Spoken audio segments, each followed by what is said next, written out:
This channel does not promote any violent, harmful, or illegal activities. All content provided by this channel is meant for an educational purpose only.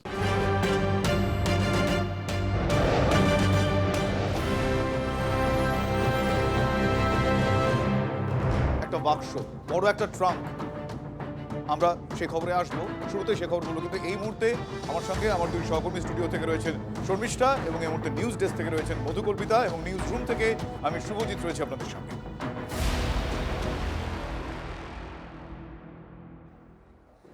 যার কথা শুরুতেই বললাম, শেখ শরীফুদ্দিন, তার মাথায় গন্ধমাদন পর্বত ধরে ট্রাঙ্ক, একটা বড় ট্রাঙ্ক। সেই ট্রাঙ্কে কি রয়েছে? সেই ট্রাঙ্কে তার জীবনের যাবতীয় নথি রয়েছে। সেই ট্রাঙ্ক নিয়ে তিনি কোথায় যাচ্ছেন? শুনানি কেন্দ্রে যাচ্ছেন, কেন্দামারি পঞ্চায়েত অফিসে যাচ্ছেন। তার কারণ তিনি বুঝেই উঠতে পারেননি, ষাটোর্ধ্ব শেখ শরীফুদ্দিন তিনি বুঝেই উঠতে পারেননি কোন নথি আসলে এসআইআর এর শুনানিতে লাগবে। তাই তার জীবনের যাবতীয় নথি একটা ট্রাঙ্ক ভর্তি করে তিনি নিয়ে যাচ্ছেন। সেই ছবি আপনারা দেখছেন এই মুহূর্তে। এই মুহূর্তে টিভি9 বাংলার পর্দায় যাকে দেখছেন তার নাম শেখ শরীফুদ্দিন। যেটা জানা যাচ্ছে, 6 সন্তানের জনক এই শরীফুদ্দিনকে কমিশন তলব করেছে। আমার সহকর্মী কনিষ্ক মাইতি এই মুহূর্তে আমার সঙ্গে রয়েছেন সরাসরি, ওর কাছ থেকে আমি আরো একটু ডিটেল জানবো। কনিষ্ক, কিছুক্ষণ আগেও যখন তোমার সাথে আমার কথা হচ্ছিল, তিনি তখন ওই কেন্দামারি পঞ্চায়েত অফিসে ছিলেন। এই যে সব নথি নিয়ে গিয়েছেন, যে নথিগুলো আসলে লাগবে সেগুলো সেখান থেকে বেছে বেছে বার করে তাকে কি তার শুনানি পর্ব সম্পন্ন হয়েছে নাকি এখনো তিনি অপেক্ষমান?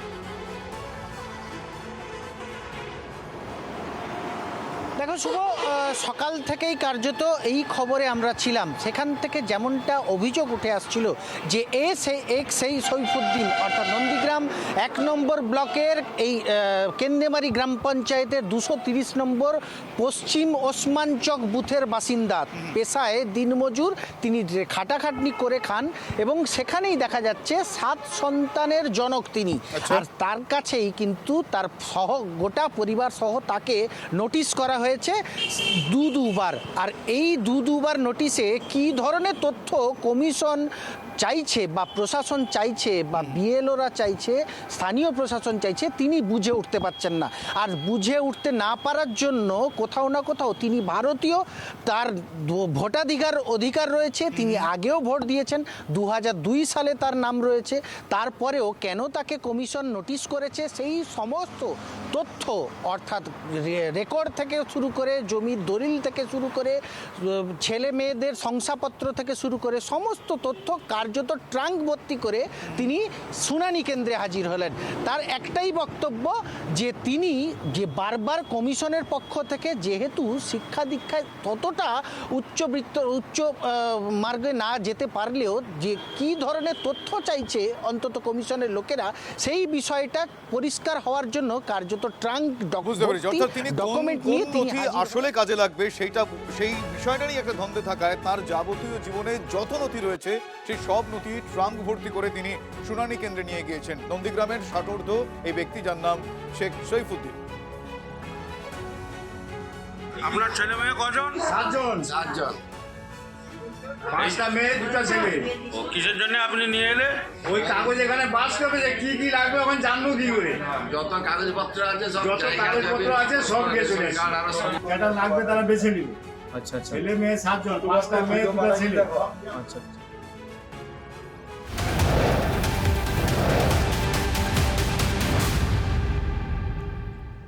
ভোটার দিবসে এবারে এসআইআর নিয়ে নির্বাচন কমিশনকে নিশানা করলেন রাজ্যের মুখ্যমন্ত্রী মমতা বন্দ্যোপাধ্যায়। তিনি বলছেন, জাতীয় ভোটার দিবসকে কমিশন প্রহসনে পরিণত করেছে।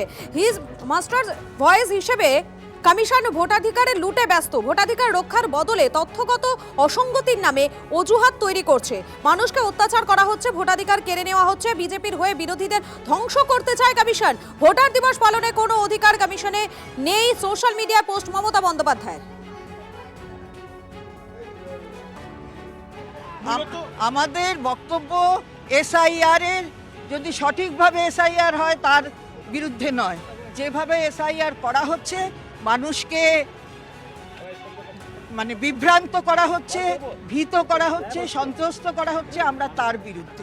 আমরা লিস্ট চেয়েছিলাম, সুপ্রিম কোর্ট লিস্ট বলে দিয়েছে দিতে, এবং অনারেবল সুপ্রিম কোর্ট আমাদের পিটিশনের ওপর আমরা যা আবেদন করেছিলাম সেগুলো মঞ্জুর করেছে। আপনারা দেখছেন আজও সঠিকভাবে লিস্ট সব জায়গায় প্রকাশিত হয়েছে তা নয়, যে যে স্থানে লিস্ট প্রকাশ করতে বলা হয়েছে সেই স্থানে এখনো পর্যন্ত পৌঁছয়নি। তো এটা হচ্ছেটা কি, এটাই মাননীয় মুখ্যমন্ত্রীর ব্যথাটা খুব গভীর, সেটা আমরা বুঝতে পারছি, এবং এই গভীরে ব্যথার ট্রিটমেন্ট একটাই, সেটা হচ্ছে ওনার রিটায়ারমেন্ট। মাননীয় মুখ্যমন্ত্রী কোনো তথ্য দিতে পারছেন না, কিন্তু পশ্চিমবঙ্গে মাত্র 58 লক্ষ ভোট বাতিল হয়েছে। উত্তরপ্রদেশ বিজেপি শাসিত রাজ্য 2 কোটি ভোট বাতিল হয়েছে। তাহলে ওখানে মানুষের বিক্ষোভ হচ্ছে না কেন? মুখ্যমন্ত্রী বুঝতে পারছেন মৃত ভোটার, ডুপ্লিকেট ভোটার, এগুলো সব বাদ চলে যাতে ওনারা ছাপ্পা মারা হবে না, ওনার নারুগোপালরা ছাপ্পা মারতে পারবে না, সেই জন্য মুখ্যমন্ত্রী ভয় পাচ্ছে। অর্থাৎ রাজ্যে শুনানির নামে হয়রানি হচ্ছে, এই অভিযোগ তুলছে রাজ্যের শাসক দল, রাজ্য নির্বাচন কমিশন এবং বিজেপি। আর বিজেপি পাল্টা কি করছে জানেন? এই হয়রানির দায় রাজ্য সরকারের ঘাড়েই ঠেলতে চাইছে। কারণ তারা বলছে, মানে রাজ্যের বিরোধী দলনেতা শুভেন্দু অধিকারীর বক্তব্য, কমিশনকে 1000 ডেটা এন্ট্রি অপারেটর দেয়নি রাজ্য সরকার, সেই জন্যই নামের ভুল ধরা পড়ছে। আর ঘুরিয়ে বিএলওদের ঘাড়েও দায় চাপানোর চেষ্টা করলেন তিনি শুভেন্দু। তিনি ঠিক কি বলেছেন শুনুন। 8 বার এসআইআর হয়েছে, মানুষ সহযোগিতা করেছে, এবারেও হ্যাঁ কিছু মানুষকে তাদের নামের ভুলের জন্য ডাকা হচ্ছে, এর জন্য দায়ী পশ্চিমবঙ্গ সরকার। ইলেকশন কমিশনের কোনো লোক নেই, 90,000 বিএলও দিয়েছে পশ্চিমবঙ্গ সরকার। Mamata Banerjee 1000 data entry operator দেয়নি, তাই নামের ভুল হয়েছে, এর জন্য দায়ী পশ্চিমবঙ্গ সরকার। আর ইলেকশন কমিশন নাম ভুল রেখে তো করবে না, ওই জন্য 85 বছর ঊর্ধ্বদের বলেছে আসতে না। সাধারণ মানুষের যেটুকু ভোগান্তি হচ্ছে এর জন্য দায়ী পশ্চিমবঙ্গ সরকার, তৃণমূল কংগ্রেসের প্রশাসন এবং মুখ্যমন্ত্রীর বাধা দান, এই কারণেই হয়েছে, অন্য কোনো কারণ নেই। ভোটার দিবসে সব রাজনৈতিক দলের সামনে সিইও মনোজ আগরওয়াল তিনি কি বলেন? তিনি বললেন একজন ভোটারকেও নির্বাচন কমিশন বাদ দিতে চায় না, প্রত্যেক ভোটার গুরুত্বপূর্ণ। এক্ষেত্রে অত্যন্ত গুরুত্বপূর্ণ আজকের তার এই দাবি। ভোটার দিবসে সব রাজনৈতিক দলের সামনে এই দাবি করেছেন সিইও মনোজ আগরওয়াল। কোনো ভোটারের নাম বাদের নির্দেশ কমিশন কখনো দেয়নি, সে বিষয়টাও তিনি উল্লেখ করেন। শুধু তাই নয়, 90,000 বিএলওর একজনও প্রমাণ দিতে পারলে পদক্ষেপ করা হবে, এমনটা জানিয়েছেন নির্বাচন কমিশনের সিইও মনোজ আগরওয়াল। কি বলেছেন তিনি আমি পিসিআরকে বলবো, আমি শোনাতে। কমিশন তো কোনোদিন এটা বলতে পারে না। কমিশন যদি বলেছে তো লেভেল ক্রিয়েট করেছে, যে বলেছে এই কমিশন থেকে। বাইরে কে বলছেন नहीं বলছেন, কেউ বলছে এক নাম যাবে না, কেউ বলছে 2 কোটি নাম যাবে। বাইরে এটা তো পলিটিক্যাল প্রতিদ্বন্দ্বিতা চলছে, কিন্তু কমিশন যেটা আছে, কমিশন জন্য তো এক ভোটার ইম্পর্টেন্ট আছে। কমিশন তো এক ভোটারকে भी না কোনো ভোটারকে আমরা বাদ দিতে পারি, না আমরা কোনো বাদ দিতে চাই, না কোনো ইনস্ট্রাকশন আছে কি কাকে বাদ দেব। এখানে প্রায় 294 বুথ থেকে এখানে বিএলও এসছেন, আর এখানে বিএলও আছেন প্রায় 90,000 বিএলও আছেন। যদি একজন বিএলও বলতে পারেন কি কোনো নির্দেশ ছিল কোনো উপর থেকে কাকে নাম বাদ দেওয়ার জন্য, তো আমি ওটার দায়িত্ব নেব। আর আমি এটা বলছি কি আমরা যে অফিসার এটা এরকম ইনস্ট্রাকশন দিয়েছে ওর উপর অ্যাকশন নেব আমরা। ভোটার দিবসে ইলেকশন কমিশনের আদর্শ হওয়া উচিত ছিল মানুষকে কি করে ভোটাধিকারের তালিকায় আনা যায়। এই নির্বাচন কমিশন অসভ্য, এই নির্বাচন কমিশনের টার্গেট হচ্ছে কি করে মানুষকে ভোটার তালিকা থেকে বাদ দেওয়া যায়। বলছে না কমিশনের বাবা শুভেন্দু অধিকারী, বিজেপির নেতারা বলছে কমিশন হচ্ছে চাকর বাকর, ওর মালিক বলেছে।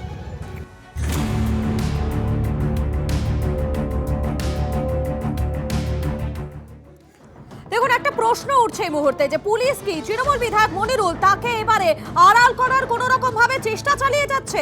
স্বভাবতই প্রশ্নটা উঠে যাচ্ছে। কেন উঠছে? কেননা নির্বাচন কমিশনের নির্দেশ, তাও এফআইআর করেনি পুলিশ। বিজেপির অভিযোগ দায়ের, তাও এফআইআর হয়নি। শাসক বিধায়ককে কি ভয় পাচ্ছে পুলিশও? ফারাক্কায় বিডিও অফিসে তাণ্ডবের ঘটনার ফুটেজে স্পষ্ট দেখা যাচ্ছে ভাঙচুরের সময় ঘটনাস্থলেই ছিলেন মনিরুল ইসলাম। পুলিশ কি সেটা দেখতে পাচ্ছে না?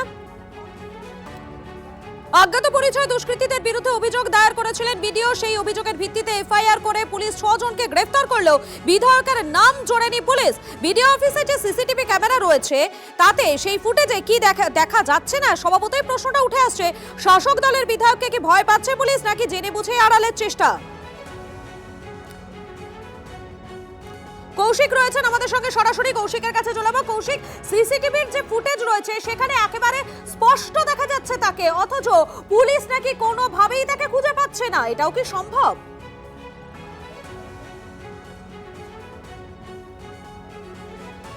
দেখো একদমই সেই প্রশ্নটাই বারংবার কিন্তু উঠছে যে 14 তারিখে যে ঘটনা ঘটে গেল সেই ঘটনায় কিন্তু বিধায়কের উপস্থিতি সারা রাজ্যের মানুষ যেখানে দেখলো সেই ছবি কি পুলিশ দেখতে পায়নি, প্রথম প্রশ্ন উঠছে।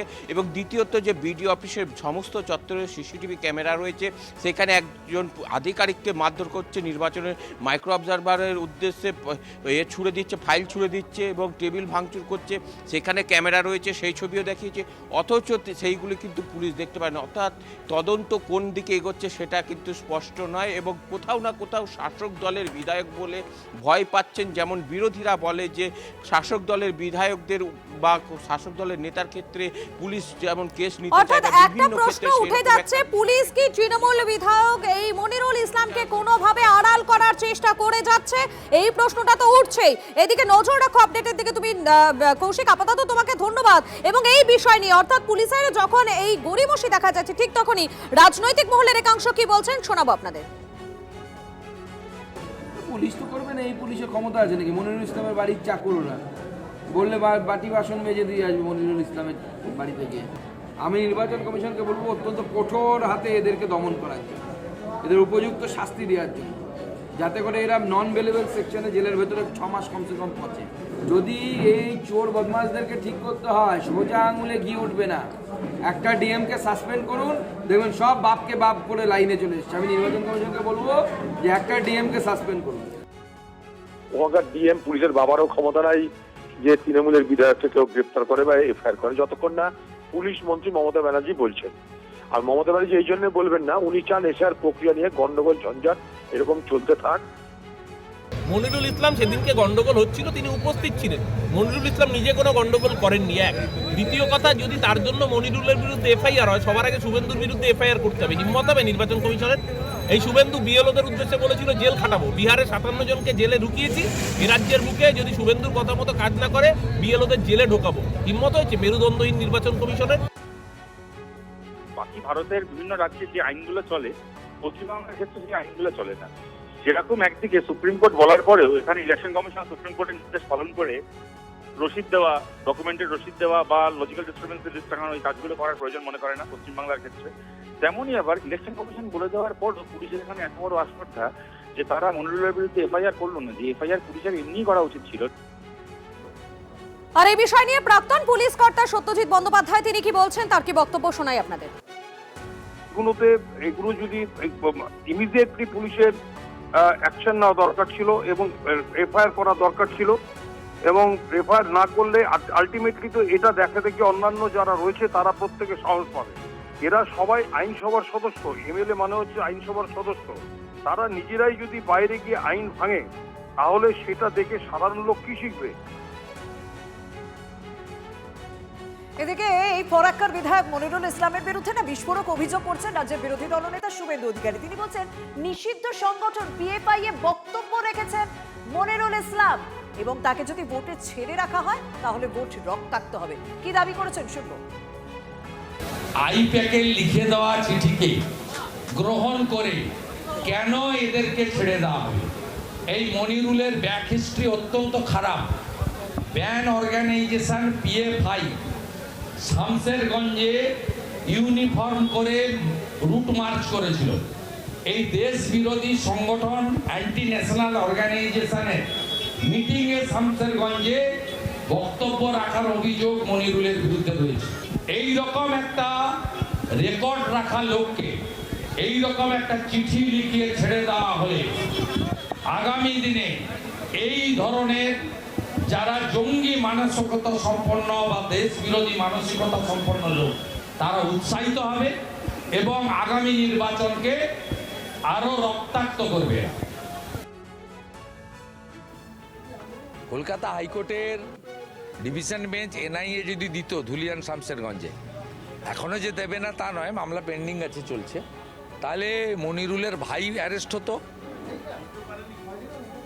এবং মনিরুলের ভাইকে তুললে মনিরুলও আসতো। দাঙ্গাবাজ।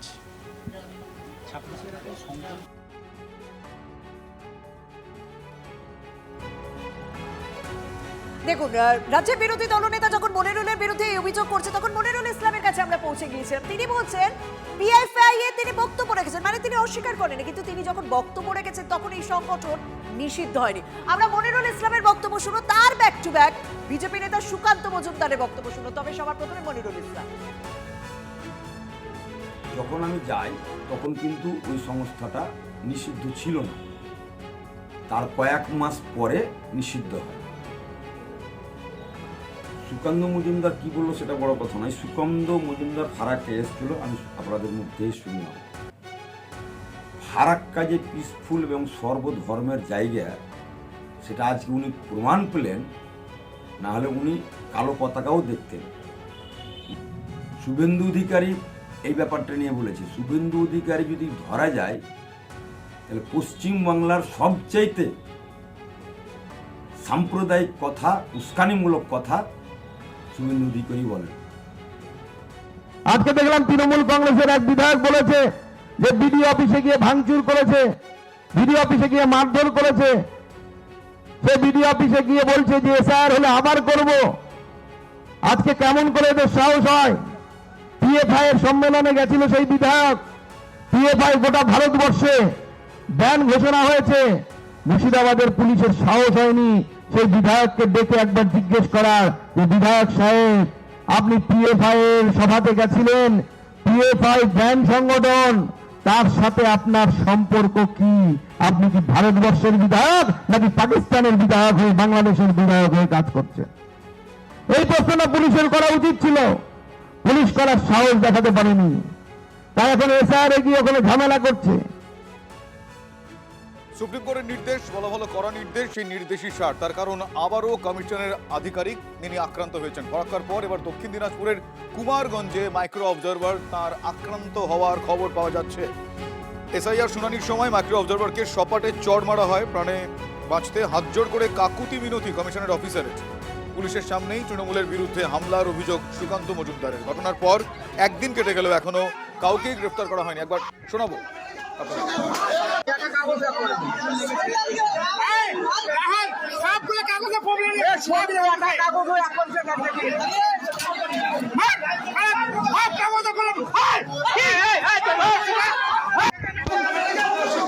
আপনারা শুনছেন।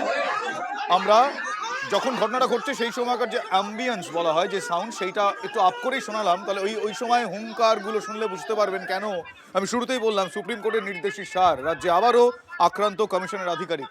আমি একটু ডিটেল জানবো আমার সহকর্মী রূপকের কাছ থেকে। রূপক, এই ঘটনা ঘটার পর এখনো পর্যন্ত আইনি ব্যবস্থা কি কি গৃহীত হয়েছে?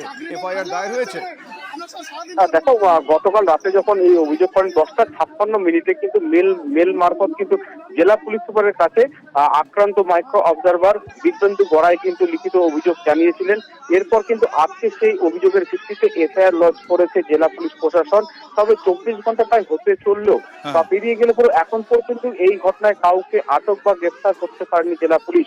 গতকাল পর্যন্ত জেলা পুলিশ প্রশাসন যেভাবে এই ঘটনা ধামাচাপা দেওয়ার চেষ্টা করছিল, তারা এই ঘটনা মারধর করা হয়েছে সেটা স্বীকারই করতে চাইছিল না। সেই জায়গা থেকে আজকে কিন্তু তারা স্বীকার করেছেন যে এই এরকম একটা ঘটনা ঘটেছে এবং অভিযোগ দায়ের হয়েছে, অভিযোগ খতিয়ে দেখা হচ্ছে। তবে জেলা শাসক বালা সুব্রমণিয়ান কি বলেছেন যে এই ঘটনাতে হয়তো কোথাও ভোটার, যারা ওখানকার সাধারণ ভোটার ছিল এবং মাইক্রো অবজারভারের মধ্যে ভুল বোঝাবুঝির কারণে এই ঘটনা ঘটেছে, এ নিয়ে এফআইআর লঞ্চ করা হয়েছে, সবটাই খতিয়ে দেখা হচ্ছে। তবে এখন পর্যন্ত যেটা লাস্ট খবর রয়েছে, এই ঘটনায় কিন্তু কেউ এখন আটক বা গ্রেফতার হয়নি। এইখানেই বিজেপি প্রশ্ন তুলছে যে গতকাল যে ঘটনা ঘটেছে মারধরের, সেই ছবি অলরেডি ভাইরাল হয়েছে, সেখানে কিন্তু পরিষ্কারভাবে দেখা যাচ্ছে কারা মারধর করছে। কিন্তু ঘটনায় পরিষ্কারভাবে দেখা যাচ্ছে, কিন্তু এই ঘটনা ঘটার পর বেশ কিছু ঘন্টা অতিবাহিত হয়েছে, কিন্তু এখনো পর্যন্ত কাউকে ন্যূনতম আটক পর্যন্ত করা যায়নি। এই বিস্ময়কর কারণ অবশ্যই আমরা আশা রাখবো খোঁজার চেষ্টা করছেন যারা গোটা বিষয়টা দেখছেন। কিন্তু ইতিমধ্যে এফআইআর দায়ের হয়েছে বলে জানিয়েছেন দক্ষিণ দিনাজপুরের জেলা শাসক। রাজনৈতিক ব্যক্তিত্বের বিষয়ে কি বলছেন আপনাদের শোনাবো। গুন্ডারা সরকার চালালে এই অবস্থা। আমি গত পরশুদিনই বলেছি, ইলেকশন কমিশনের ফুল বেঞ্চের উচিত সুপ্রিম কোর্টে চলে যাওয়া, সেখান থেকে স্পেসিফিক অর্ডার এনে একদম এই গুন্ডাদের সোজা করে দাও। পশ্চিমবাংলার বীরভূমে বিজেপির মহারাষ্ট্রের জেলা পরিষদের প্রার্থী, তার নাম উঠে গেছে। ঘুষপেটিয়া করতে করতে বহিরাগত ঘুষপেটিয়া ঢোকাবে, আর এই রাজ্যের বৈধ ভোটারের নাম কাটলে মানুষ খেপবে না? এই মাইক্রো অবজারভার হিয়ারিংয়ে সারা ভারতবর্ষের কোনো রাজ্যে হয়নি, শুধুমাত্র পশ্চিমবাংলায়। তার কারণ হচ্ছে বাংলার মানুষের, বিশেষ করে সংখ্যালঘুদের, বিশেষ করে মহিলাদের বেছে বেছে নাম কেটে বাদ দিতে হবে। এই অসভ্যতম বাংলার মানুষ বরদাস্ত করবে না। এটাই পশ্চিমবঙ্গের চিত্র। এখানে সিবিআই আক্রান্ত, ইডি আক্রান্ত, যুক্তরাষ্ট্রীয় ব্যবস্থা আক্রান্ত, হাইকোর্টে বিচারপতি আক্রান্ত, সাংবিধানিক রীতিনীতি আক্রান্ত, এসআইআর এর মাইক্রো অবজারভার তিনিও আক্রান্ত হবেন। এটাই স্বাভাবিক, কারণ যে রাজ্যে সংবিধান এক্সিস্ট করে না, যে রাজ্যের প্রশাসনিক প্রধান সংবিধানের শপথ নিয়ে সংবিধানকে আক্রমণ করেন, সে রাজ্যের এটা পরিচিত চিত্র। এভাবেই নদী পেরিয়ে পালিয়ে জীবন বাঁচিয়েছিলেন ইডি অফিসাররা যারা শাহজাহানের বাড়িতে রেড করতে গিয়েছিল। আর এগুলো সমস্ত কিছু হচ্ছে প্রশাসনিক মদতে। আমি জানি না, কেউ কোথাও উত্তক্ত হয়ে কিছু করে থাকলে পারে, আমি জানি না। যদি কোথাও কোনো ইলিগাল কিছু হয়ে থাকে সেটা আছে, প্রশাসন দেখছে। কিন্তু এই সব করার জন্য মানুষকে উত্তক্ত করে দিচ্ছে, এটা তো প্রভোগ করছে মানুষকে। সিও মনোজ আগরওয়াল তিনি কি বলেছেন এবার আপনাদের শুনুন। উনি এফআইআর করেননি, উনি যেটা আছে, উনি বালুরঘাটে থাকতেন, LIC অফিসার ছিলেন, উনি এফআইআর করেননি যেটা আছে। অ্যান্ড ওখানে যা আছে এখন সিস্টেম একদম ঠিক আছে, ওখানে অল ল অ্যান্ড প্রবলেম নেই, ওখানে হিয়ারিং চলছে। বাকি ডিএম যা দেখছেন ফুল রিপোর্ট আমাকে দেবেন। দেখুন, নোটিশ পেয়ে এবারে শুনানিতে হাজিরা দিলেন মন্ত্রী শশী পাজা। 2002 তালিকায় নাম থাকা সত্ত্বেও তাকে নোটিশ দেওয়া হয়েছে, অন্তত এই অভিযোগটাই তিনি তুলেছিলেন। হয়রানির অভিযোগে বিএলওদের সঙ্গে বাদানুবাদ এবং হেনস্থার দায় কমিশনের। ক্ষোভ উগড়ে দিলেন তৃণমূল বিধায়ক। মামলা করলেন না কেন শশী পাজা? পাল্টা প্রশ্ন করেছেন বিজেপির সজল ঘোষ। পরে লিস্টে নাম তোলে কিনা, তিনবার করে নির্বাচিত একজন বিধায়কের নাম তোলে কিনা, যে প্রত্যেকটি মনোনয়ন পত্রে পার্ট নাম্বার, সিরিয়াল নাম্বার দিয়েছে। নিজেও ইলেকশনে দাঁড়িয়েছি, ভোটার হিসেবে বছর পর বছর ভোট দিয়েছি, সেটা লাস্টে লিস্টে। কিন্তু এই নিয়মাবলী কে তৈরি করলো? দিস ইজ আনকনস্টিটিউশনাল এবং ইললিগাল। আপনার 2002-তে নাম আছে, পরিষ্কার বুঝে নিন, যেটা নিয়ে কোনো তর্ক নেই, কোনো বিতর্কের জায়গা নেই। সেখানে এই মানুষটাকে আরও অ্যাডিশনাল ডকুমেন্ট জিজ্ঞেস করা হলো, আধার দিলাম, তারপরেও 11টা ডকুমেন্ট মধ্যে কিছু আছে কি না, পাসপোর্ট আমি দেব না প্রতিবাদ। মানুষকে হেনস্থা হতে হচ্ছে অর্জুন, এটা তো পরিকল্পিতভাবে বিএলওদের দিয়ে এমন তথ্য আপলোড করিয়েছে যাতে এই দুর্বল চিত্রনাট্যটা উপস্থাপিত করা যায়। এদিকে এই এসআইআর শুনানিতে ডাক পড়েছে দেবাংশু ভট্টাচার্য, মিডিয়া সেলের ইনচার্জ তৃণমূল কংগ্রেসের, এবং তার পরিবারের 4 জন সদস্যকেই ডাকা হয়েছে এবং তিনিও সেখানে শুনানির নামে হয়রানির অভিযোগই তুলছেন। দেখুন, আগামী 27শে জানুয়ারি উপস্থিত হওয়ার জন্য বলা হয়েছে, এবং আমি একা নই, আমি, আমার দিদি এবং আমার যে কাকু কাকিমারা রয়েছেন তাদের ছেলেপিলেরাও ডাক পেয়েছেন। মোটামুটি এখনো পর্যন্ত 4 জন ডাক পেয়েছি। তাহলে নামের বানান সঠিক আছে, ডেট অফ বার্থ ঠিক আছে, তাহলে কী কারণে ডেকে পাঠালো সেটা সম্পর্কে আমি এখনো নিশ্চিত নই। যেটা প্রথম দিক থেকে বলছি, আমি আবারও বলছি, ভারতীয় জনতা পার্টি আর্টিফিশিয়াল ইন্টেলিজেন্সের মাধ্যমে সোশ্যাল মিডিয়া অ্যাকাউন্ট ট্র্যাক করিয়ে, সোশ্যাল মিডিয়া অ্যাকাউন্টের বিহেভিয়ার ট্র্যাক করিয়ে খোঁজার চেষ্টা করছে কারা তৃণমূল সমর্থক। যারা তৃণমূল সমর্থক খুঁজে পাওয়া যাচ্ছে তাদের তো বটেই, তাদের ফ্যামিলির লোকেদের কাছে নোটিশ পাঠানো হচ্ছে। এটার উদ্দেশ্য একটাই, যদি 10টা লোকের কাছে নোটিশ যায় তার মধ্যে যেন 8টা তৃণমূল সমর্থকের কাছে নোটিশ যায়, বাকি 2টো র্যান্ডামলি বিজেপি সিপিএম হোক। তাতে ভোট যদি বাদ যায় তাতেও যেন অধিকাংশ তৃণমূল সমর্থকই বাদ যায়। এই যে প্ল্যানিংটা চলছে, এটা একটা বিরাট বড় বৃহত্তর ট্র্যাপ, যেটার ইঙ্গিত মমতা বন্দ্যোপাধ্যায় প্রথম থেকে দিয়েছেন, যেটা আমরাও প্রথম থেকে বলে আসছি, এবং সেই ট্র্যাপে গোটা পশ্চিমবঙ্গের মানুষ ফেসে গেছে। 2002 লিস্টে নাম থাকা সত্ত্বেও এসআইআর এর হয়রানির অভিযোগ তুলেছেন এক মহিলা, এবং স্বামীর পারলৌকিক ক্রিয়া সেটা সম্পন্ন করে তারপর তিনি হিয়ারিং এ গিয়েছেন। ভাবুন একবার তার পরিস্থিতি। ঘটনাটি ঘটেছে কোথায় আমি আপনাদের জানাবো। স্বামীর পারলৌকিক ক্রিয়ার কাজ ফেলে রেখে দিয়ে আলিপুরের লজিক্যাল ডিসক্রিপেন্সির তালিকা দেখতে গিয়ে সেই মহিলা অসুস্থ হয়ে পড়েন। তার নাম জায়দা খাতুন। হয়রানির অভিযোগে কমিশনকে তোপ দেখেছে পরিবার। নির্বাচন কমিশনের তরফ থেকে ইতিমধ্যেই লজিক্যাল ডিসক্রিপেন্সির যে তালিকা সেই তালিকা পৌঁছে দেওয়া হয়েছে এবং বিভিন্ন জায়গাতে কিন্তু সেই তালিকা ইতিমধ্যেই টাঙিয়ে দেওয়ার কাজও শুরু হয়েছে। আর আমরা এই মুহূর্তে রয়েছি আলিপুর রোডে এবং এখানে আমরা যেটা দেখতে পাচ্ছি যে ৭৪ নম্বর ওয়ার্ডের দুটি পার্ট অর্থাৎ পার্ট নম্বর 83 এবং পার্ট নম্বর 84 এই দুটি পার্টের যে সমস্ত ভোটার বা নাগরিকদের হিয়ারিংয়ের জন্য নোটিশ যাবে তাদেরকে লজিক্যাল ডিসক্রিপেন্সির এই যে তালিকা সেই তালিকা কিন্তু ইতিমধ্যেই এখানে সাটিয়ে দেওয়া হয়েছে এবং এখানকার যারা নাগরিকরা রয়েছেন বা বাসিন্দারা রয়েছেন তাদের নিজেদের নাম আছে কি না এই লজিক্যাল ডিসক্রিপেন্সির তালিকাতে তারাও কিন্তু এসে সকলেই সেই বিষয়টা জেনে নেওয়ার চেষ্টা করছেন। জাইদা খাতুন নামের এক মহিলা, তার নামও কিন্তু এসছে এই লজিক্যাল ডিসক্রিপেন্সির তালিকাতে, তাকেও কিন্তু নোটিশ করা হয়েছে এবং সেই জাইদা খাতুন তিনি আমাদের সঙ্গে রয়েছেন। তার পরিবারের যারা সদস্যরা রয়েছে তাদের সঙ্গে একটু কথা বলি। আপনার মা আপনার পাশে রয়েছেন, আপনার মায়ের নাম এসছে এই লজিক্যাল ডিসক্রিপেন্সি তালিকাতে, কি কারণে ডাকা হয়েছে?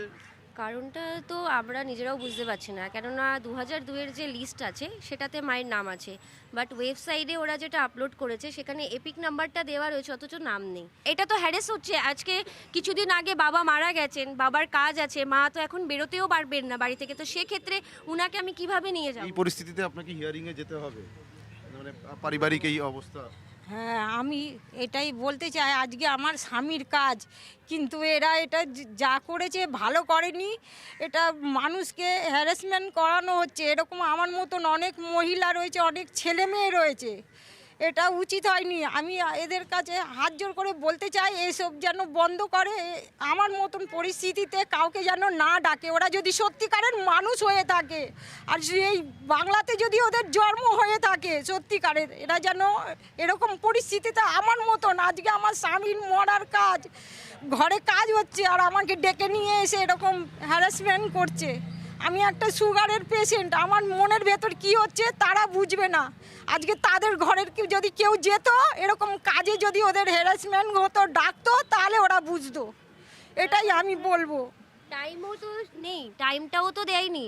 রাজ্যের শাসক দলও কিন্তু বারবার ঠিক এই এসআইআর নামে যে মানুষকে হয়রানি করা হচ্ছে বা হেনস্থা করা হচ্ছে সেই একই অভিযোগ তুলছেন এবং ইতিমধ্যেই কিন্তু এখানকার যারা বাসিন্দারা রয়েছেন এই আলিপুর এলাকার ৭৪ নম্বর এবং ৭৮ নম্বর পার্টের যারা বাসিন্দারা তারা কিন্তু এই লজিক্যাল ডিসক্রিপেন্সির যে তালিকা ইতিমধ্যেই টানিয়ে দেওয়া হয়েছে সেখানে আসছেন, তাদের কারোর নাম আছে কিনা সেগুলো তারা জেনে নেওয়ার চেষ্টা করছেন। ক্যামেরায় অর্ঘর সঙ্গে সুপ্রিয় গুহ, TV9 বাংলা। নজর রাখতে হবে পশ্চিম মেদিনীপুরের দাসপুরের দিকে, সেখানে বিডিও অফিসে উত্তেজনা। কি কারণে? শুনানিতে ডাক পেয়েছেন 85 বছরের এক বৃদ্ধা, নথি নিলেও সুপ্রিম কোর্টের নির্দেশ মেনে রিসিভ কপি না দেওয়ার জন্যই কিন্তু বচসা। পশ্চিম মেদিনীপুরের দাসপুরের বিডিও অফিসে এই ঘটনাকে কেন্দ্র করে তীব্র উত্তেজনা ছড়ায়, যদিও পরে ওই বৃদ্ধার হাতে রিসিভ কপি তুলে দেন কমিশনের আধিকারিক।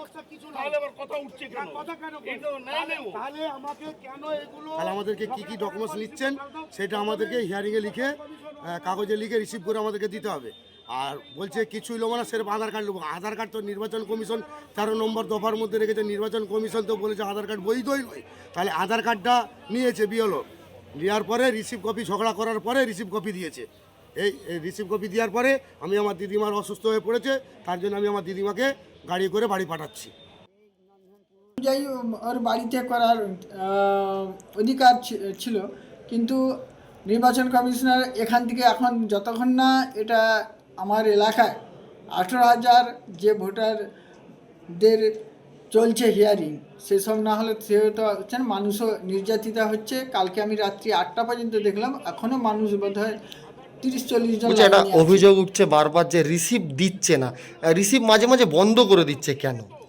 রিসিভ বলতে প্রচুর লাইনের জন্য যারা এগুলো স্ক্রুটনি করছে, নির্বাচন কমিশনার অত আর আমরাও অধৈর্য হয়ে রিসিভ করতে সময় দিচ্ছি না। আমরা অনেকে বেরিয়ে আসছিল, আবার ঘুরে গিয়ে রিসিভ করে আসতেছে তারা। আর আজ জাতীয় ভোটার দিবস, আর এই জাতীয় ভোটার দিবসেই গোলাপ হাতে রাস্তায় নামলেন তৃণমূল সাংসদ মিতালি বাগ। বিজেপির নেতাদেরও তিনি হাতে গোলাপ তুলে দেন, সাধারণ মানুষের হাতে তো তুলে দেয়নি। মিতালি বাগের এই গোলাপ তুলে দেওয়ার ছবি আরামবাগ এসডি অফিসের সামনে। এসআইআর এ হয়রানির অভিযোগ, মৃতদের প্রতি শ্রদ্ধা জানিয়ে নীরবতা পালনও করেন তৃণমূল সাংসদ।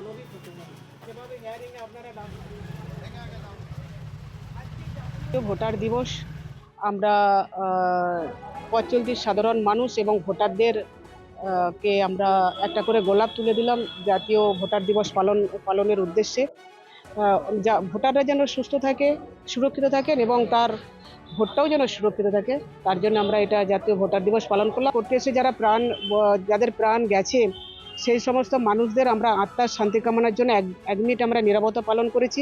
না, বিজেপির যুব নেতাও নিলেন। আমি প্রথমে বললাম যে ওনাদের চৈতন্য হোক, কিছুটা হলেও হয়তো চৈতন্য হয়েছে, তার কারণ ওনারাও আমি দেখলাম উনি গোলাপটা নিলেন, সম্মানেতেই নিলেন এবং লজ্জিত বোধ করলেন যে এশারটা যে আজ বর্তমানে লজ্জার বিষয় হয়ে দাঁড়িয়েছে, আতঙ্কর সাথে সাথে লজ্জার বিষয়, সেটা কিন্তু ওনার কাছ থেকে পুরোপুরি বহিঃপ্রকাশটা আমরা দেখতে পাই। আজ জাতীয় ভোটার দিবস এবং অভিষেক বন্দ্যোপাধ্যায় তৃণমূল কংগ্রেসের সেকেন্ড ইন কমান্ড সর্বভারতীয় সাধারণ সম্পাদক গতকালই ভার্চুয়াল বৈঠকে তিনি নির্দেশ দিয়েছিলেন যে আজকে ব্লকে ব্লকে হবে প্রতিবাদ মিছিল ভোটারদের ভোটাধিকার রক্ষার জন্য, এবং সেই মতো ক্যানিং পূর্বে তৃণমূল কংগ্রেসের বিধায়ক শওকত মোল্লার নেতৃত্বে জীবনতলায় মিছিল হয়। সেই মিছিলের ছবি দেখছেন আপনারা।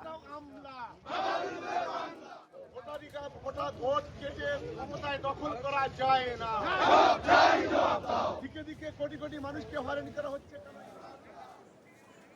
তালিকা প্রকাশের পর শুনানির জন্য 10 দিনের সময়, ফলে চূড়ান্ত ভোটার তালিকা প্রকাশ করতে কিছুদিন দেরি হতে পারে, ইঙ্গিত মুখ্য নির্বাচনী আধিকারিক মনোজ কুমার আগরওয়ালে।